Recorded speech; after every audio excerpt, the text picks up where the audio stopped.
அர்ஜுனன் போர் புரியாமல் விருப்பம் இல்லாமல் இருந்தார். அவர் போர் புரியவில்லை என்றாலும் கண்டிப்பாக இவர்கள் அனைவரும் நிச்சயமாக அழிக்கப்படுவார்கள். காலம் அவர்களை அழித்துவிடும். வேற ஒரு நபரை கொண்டு அழித்து விடுவார்.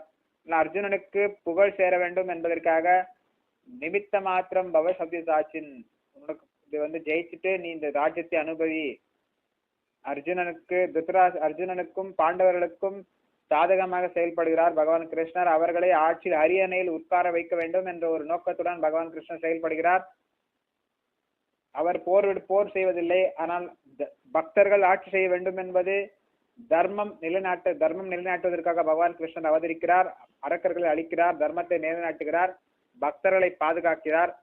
சோ அதே இந்த மகாபாரத போரும் அவ்வளவுதான். பக்தர்களை பாதுகாப்பதற்காக, துஷ்டர்களை அழிப்பதற்காகவும், தர்மத்தை நிலைநாட்டுவதற்காகவும் பகவான் கிருஷ்ணர் அவதரித்துள்ளார்.